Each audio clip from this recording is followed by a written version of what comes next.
Now, let's have a look at Meghan Markle being weird and inauthentic. She's been mocked at Paris Fashion Week. London, February 2026.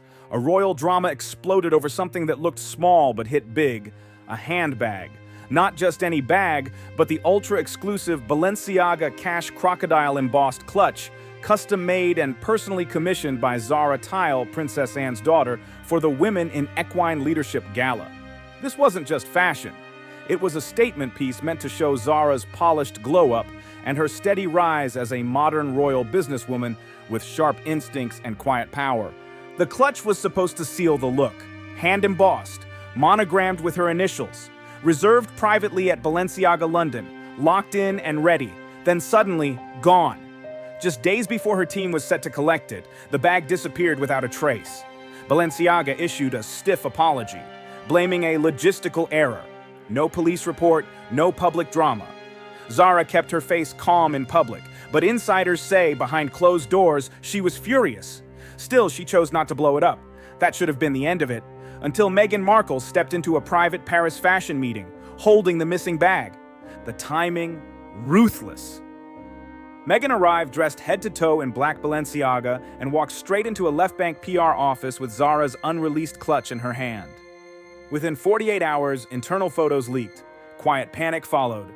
Balenciaga immediately paused early talks about a possible ambassadorship with Meghan. Zara said nothing in public, but inside palace walls, old tension sparked right back to life. Zara Tindall has always moved different. Daughter of Olympic equestrian Princess Anne, married to rugby star Mike Tindall. No royal title by choice. She built respect the old-school way. Steady, grounded, no tabloid games. Over the past 2 years, she's become a symbol of modern British aristocracy. Stylish but not flashy, loyal but not loud, calm under pressure. That's why this cut deep. Zara didn't go online. She didn't demand statements. Instead, through her private secretary, she requested a firm but respectful internal investigation. One simple question: how did a reserved, custom bag end up with someone who had no active commercial deal with Balenciaga? Then things escalated fast.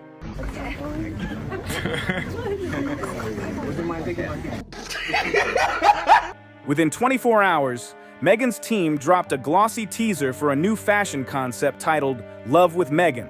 Paris footage, mood boards, close-ups of luxury accessories, and right there, front and center, the infamous handbag. Palace insiders described it as deliberate, not random, not innocent. A calculated move aimed at Zara and the institution itself. Sources claimed the Paris rollout was no coincidence. According to whispers inside fashion circles, the handbag moment was a flex, her way of saying, I can still command attention behind the scenes. But the strategy looked risky. Even after appearing at Paris Fashion Week and being seen in Balenciaga pieces, her credibility was already fragile. Reports suggested she was invited by creative director Pier Paolo Poli, but she was never officially confirmed by the brand's core branding team. Her name didn't appear on ambassador shortlists. Internal emails reportedly flagged concerns, especially given past wardrobe controversies and the collapse of the Archwell project. Red flags were stacking up. Zara's opinion of Meghan has never been public, but insiders say the distance between them has always been real. She reportedly viewed Meghan as theatrical, overly strategic, and draining. At major royal moments like the Queen's Platinum Jubilee and Prince Philip's Memorial, Zara allegedly kept space. No eye contact, no forced smiles. The handbag incident dragged all that tension back into the spotlight. Princess Anne, known for her steel spine and sharp judgment, has never publicly commented on Meghan, but her absence from Sussex-related events since 2020 speaks louder than words. Sources say she quietly encouraged Balenciaga to handle the matter with dignity. No threats, no noise. Just a reminder, the monarchy doesn't forget disrespect. Zara grew up watching that playbook. They don't argue in tabloids. They don't chase headlines. They wait. They let silence work. While Meghan's team framed Paris as coincidence, Balenciaga insiders began reviewing concerns about brand alignment and past fashion behavior. What started as whispers turned into formal inquiries. By the end of the week, the house's legal team stepped in. Negotiations were paused. Contracts reviewed. What began as a missing handbag had turned into something bigger, an issue of trust and integrity. That was awkward. Let's have another look at it.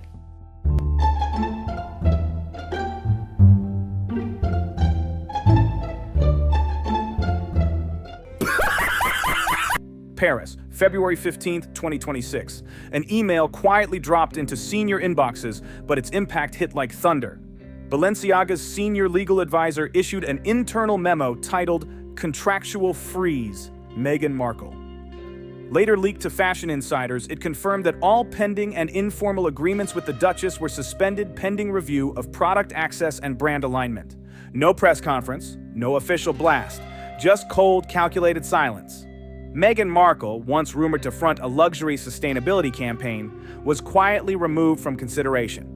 A soft legal move on paper, but behind closed doors it landed heavy. A former brand manager later revealed they intended to disengage quietly, but Meghan's response shifted the energy. Within 48 hours, her team flooded Instagram stories with hints about misogyny and institutional sabotage. Balenciaga wasn't named directly, but the tone was obvious. One palace source reportedly called it victimhood over accountability. She, of course, spent the... Zara Tindall stayed steady. She appeared at the Cartier British Polo Awards in Gloucestershire wearing a sharp white tailored Victoria Beckham suit. Clean lines, no drama. The photos went viral almost instantly. Commentators praised her elegance, restraint, and aristocratic calm. This wasn't just about clothes, it was strategy. Zara didn't chase headlines. She didn't clap back. But when Meghan pushed for attention in the fashion world, Zara stood still, and somehow the spotlight shifted toward her. A week later, Harper's Bazaar UK confirmed Zara had been approached for a cover feature. She declined, citing family priorities. No big announcement, no performance, just quiet control. Princess Anne didn't rush, but she moved with precision. Senior staff later confirmed she quietly ordered a family-only review of royal-adjacent commercial connections. The timing wasn't random. It lined up directly with rising concerns that Meghan had allegedly been stretching royal references in brand-related conversations. Anne didn't lecture the media or issue warnings. She drew the line through internal policy, not headlines, subtly redrawing the map of royal influence. Behind the scenes, Anne reactivated her personal advisory circle on public image, an elite group that had been dormant since the Queen's passing. Their first mission was clear and calculated. Assess how Zara, Lady Louise, and Sophie of Edinburgh could be elevated as low-drama, high-trust faces of the crown. Quiet strength over loud noise. While Meghan talked, Zara advanced and Anne reinforced her inner circle. At the same time, Meghan's Archwell Foundation reportedly faced renewed IRS scrutiny, with questions swirling about gaps between reported spending and visible project results. No public accusations, just mounting pressure behind closed doors. Even longtime allies started stepping back. Tyler Perry, once Meghan's most dependable U.S. supporter, reportedly declined further financial involvement. Her Paris press run fizzled. Fashion insiders dismissed it as off-brand. How are you protecting children when you are promoting a brand that was accused of inappropriate behavior towards them? Now, look, it's not being received well, certainly not as well as maybe she would have hoped, with some people labeling it a Zoolander war. She aimed to look like an innovator, but the industry saw disruption without discipline, and that label stuck. Since stepping away from royal duties in 2020, Meghan's momentum had stalled. Brands that once chased her now hesitated. Luxury houses slowed their responses. Invitations thinned out. Even Harriet, one of her aides, quietly returned to the UK for private discussions with palace legal advisors. Online, Meghan's posts grew scattered. One day empowerment slogans, the next vague warnings about unspeakable truths. Former Sussex aides admitted her exposure tactics no longer landed the way they once did. Meanwhile, Zara Tindall, once labeled a non-working royal, became the center of a cultural shift without lifting a finger. She stayed silent, stayed steady, and that restraint spoke louder than any campaign. Then came a telling moment. Lady Louise Windsor, Zara's longtime ally, was spotted leaving Zara's London flat the morning after the Paris handbag chaos. No photographers, no entourage, just presence. The message was unmistakable. Zara wasn't standing alone. Soon after, the Duchess of Edinburgh hosted Zara and Louise at a private equestrian gathering. No press releases, no social posts. Insiders described it as intentional, a stabilizing move to anchor the narrative. Meghan, watching Zara collect high-profile invitations, reportedly panicked. With options narrowing, she turned toward Princess Beatrice and Princess Eugenie, her last fragile links to royal proximity. By 2026, even those ties had cooled. Meghan allegedly invited the York sisters to a Mayfair dinner under the banner of reconciliation. But insiders say the real goal was obvious. She went round Paris in this car. She had her heels kicked up, and you can see that. A lot of people criticized her because she went near the tunnel where Diana was tragically killed. I'm not sure that was deliberate, but it's a lot of people criticized that. Push for a joint public statement defending her right to chase luxury partnerships without palace boundaries. Beatrice declined outright. Eugenie arrived late, stayed less than an hour, and left without comment. She was baiting them, a former royal liaison revealed, trying to pull them into her clash with Zara and Anne. But the York sisters weren't fooled. They've seen how fast things unravel when palace strategy is ignored. Meghan's move wasn't bold, it was reckless. You can't fake proximity, one insider said. Zara earned trust through consistency. Meghan keeps trying to skip the groundwork. Princess Catherine stayed publicly silent, but the signal was powerful. At a London charity gala on February 12, 2026, she wore a restructured ivory gown once worn by Queen Elizabeth II in 1969, a visual message of continuity, heritage, and alignment. Zara and Catherine rarely appear together, yet insiders confirm a deep, unspoken respect. Both value discretion. One palace source summed it up sharply. She's never needed a microphone. As Meghan's cryptic online posts faded into the background, I was never invited to their table because they knew I'd build my own, she implied. The public interest cooled. By mid-February, major UK outlets like Tatler and The Telegraph shifted toward neutral, then openly critical tones. The appetite for drama was gone. Zara, on the other hand, drew quiet admiration. At a Cardiff medical fundraiser, she helped raise over £2 million for pediatric research. Her name circulated internally as a potential ambassador for British Paralympic equestrian initiatives. Palace memos reflected a clear shift. Zara, Sophie, and Lady Louise were stable assets. Meghan had become a reputational risk. Princess Anne responded the only way she ever does, with action, not spectacle. On February 7, 2026, she convened a private meeting at Clarence House. Staff later referred to it as the restoration briefing. The topic was Meghan Markle. The objective was control without chaos. Anne reportedly delivered what one aide called a masterclass in restraint, never saying Meghan's name even once. Naming chaos gives it power, the aide explained. Princess Anne understood that reacting emotionally would only add oxygen to the fire. Instead, she leaned into calm contrast. No dramatic statements, no interviews, no back and forth. Just steady behavior and disciplined silence. Look, this is the same woman that tells us she's Diana 2.0. Shouldn't she be aware of something like this? The message inside palace walls was simple. Don't wrestle with noise, outlast it. Anne formally activated what insiders called the non-engagement protocol. The crown doesn't spar on social media. It doesn't scramble for headlines. It survives by staying steady. But Meghan, reportedly feeling boxed out, pushed harder. 3 days after Zara was offered a limited co-hosting role at Royal Ascot's Style Pavilion, a position once loosely linked to Meghan, her team allegedly hand-delivered a legal warning. It hinted she could release archived private communications if defamatory suggestions continued. Palace staff labeled it the Windsor Files bluff. The palace didn't respond, not publicly, not privately. Silence again. Outside those gates, though, the shift was obvious. Meghan's brand took another hit.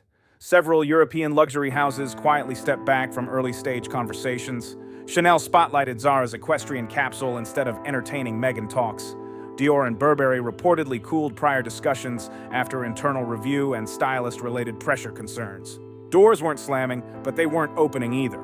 Zara, meanwhile, moved like a chess player. She co-hosted charity polo matches, led equestrian initiatives tied to the Commonwealth Youth Games, and appeared in Harper's Bazaar UK. No paycheck, no flashy promo tour, no self-congratulatory posts, just presence and poise. The contrast couldn't have been clearer. A French PR executive summed it up bluntly. Discretion is our currency. Meghan doesn't represent that. Zara does. When asked about Meghan posting an Instagram reel that mirrored Zara's 2022 Ascot outfit, Zara didn't fire back. No comment, no sarcasm, just silence. And that silence hit harder than any clapback. Then came the one rare moment Zara spoke, and it landed like ice. When pressed by a reporter, she calmly said, "Some of us ride horses, some ride headlines. I prefer the former." That single line spread across more than 300 outlets in less than 24 hours. Controlled, clean, devastating.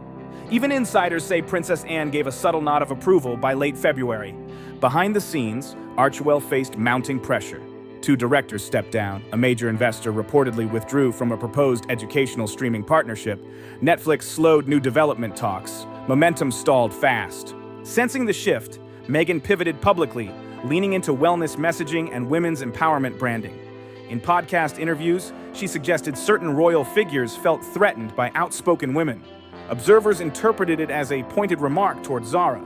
The tone felt sharp, but the impact was fading. Zara didn't engage. Instead, she boarded a quiet flight to Botswana to support a rural equine development initiative backed by the Commonwealth Secretariat. No press crew, no staged photos, just boots on the ground and real work.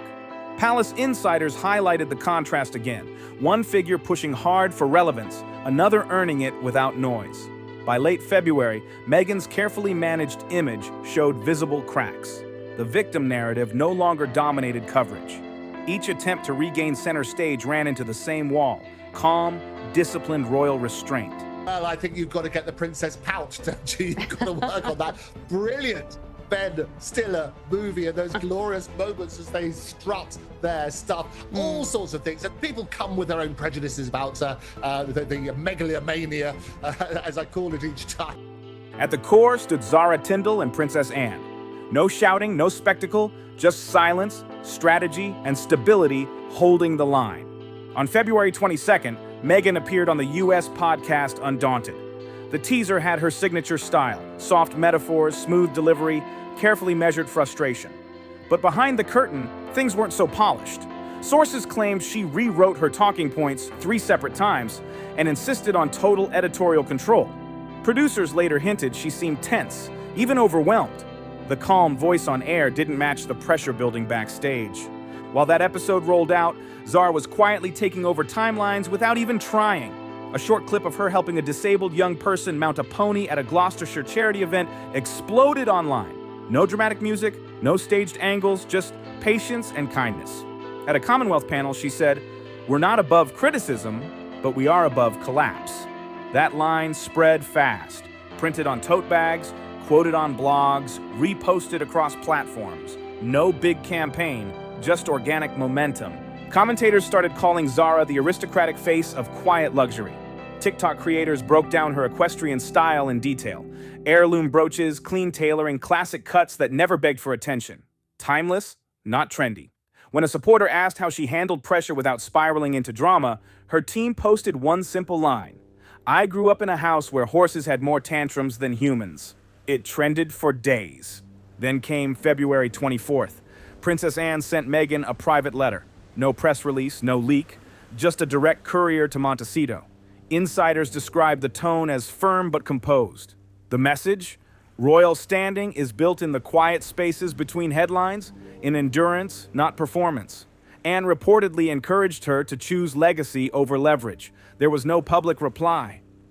Around the same time, U.S. tax authorities opened an inquiry into the Archwell Foundation.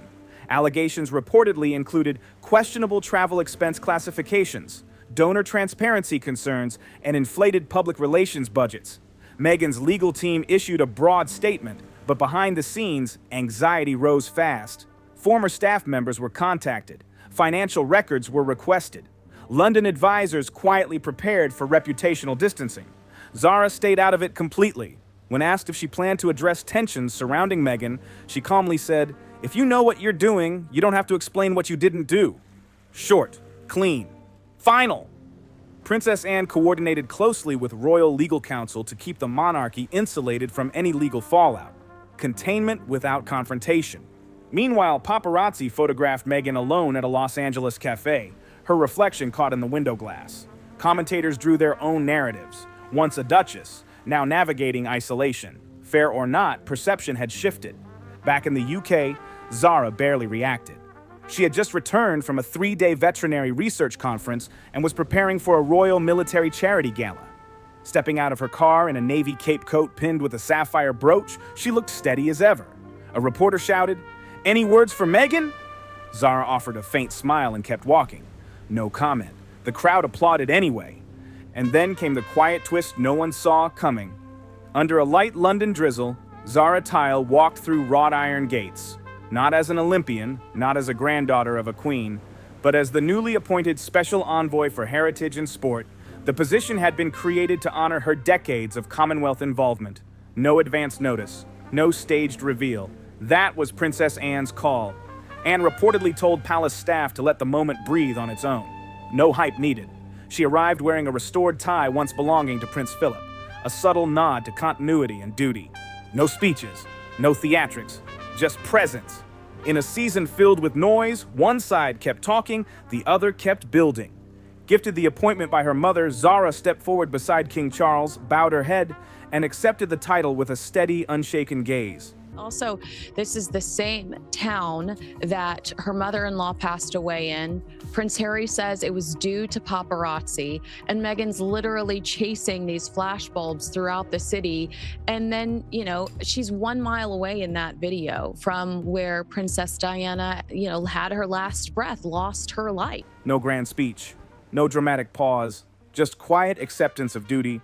Her new role placed her in charge of royal patronages across Commonwealth youth sporting programs, with special focus on female empowerment and post-trauma equine therapy.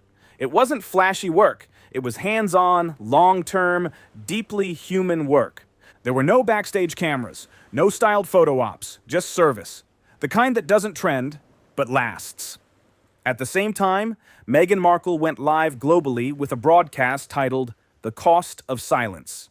Streaming from a sleek downtown Los Angeles loft, the production was polished to perfection, carefully lit, designer tailoring black and white Windsor footage looping behind her. Nearly 500,000 viewers tuned in. She started softly, reflective, then her tone sharpened. The monarchy taught me that dignity was about smiling in silence. But silence is not peace, it's permission. She didn't name names, but the implications were clear. References to being excluded, to watching others gain influence by staying quiet. She closed with, "I will tell my daughter the truth. They could not bear to hear from me." The room fell still, even through a screen. Reactions split instantly. Some praised her boldness, others felt fatigue creeping in. But within 24 hours, her broadcast was overshadowed by something she likely didn't expect. The Royal Archives announced a permanent exhibition inside Windsor Castle titled Service in Motion. Featured prominently were Princess Anne, the late Queen Elizabeth II, and Zara Tindall. No counterattack, no rebuttal, just institutional storytelling. Zara's section displayed handwritten letters from young girls she had mentored through sports charities. Video clips showed her visiting military rehabilitation hospitals. Encased carefully were the boots she wore during her 2012 Olympic gold medal victory. No sponsor branding, no influencer hashtags, just documented service. Near the exhibit exit, a quote from Princess Anne stopped visitors in their tracks. Some talk of legacy, others ride it out, rain or shine. That single sentence became the most shared line of the week. Quiet, pointed, impossible to ignore.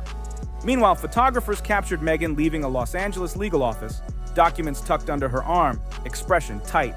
Insiders suggested she was weighing civil defamation claims against unnamed royal advisors. Nothing filed publicly, but the speculation swirled. Across the ocean, Zara and her husband, Mike Tindall, attended a veterans fundraiser at Sandringham. No grand entrance, no flashing spotlight. During the event, a young girl using a wheelchair approached her. Zara knelt to eye level and asked gently, "What's your dream?" The girl answered, "To be brave like you." Zara smiled warmly and replied, "I think you already are." It was a small exchange, but it carried weight. No live stream, no dramatic music, no viral campaign, just a moment that felt real. For the first time, the contrast seemed undeniable. One woman fought to control the narrative. The other stepped into legacy without demanding attention. One pushed the spotlight toward herself. The other let history pull her forward, and in that silence, the difference spoke loud enough. If you watch this and have thoughts, drop them in the comments below. If this breakdown made you see things differently, hit subscribe and stay locked in for more deep dives like this. Don't forget to like the video and share it with someone who needs to see it.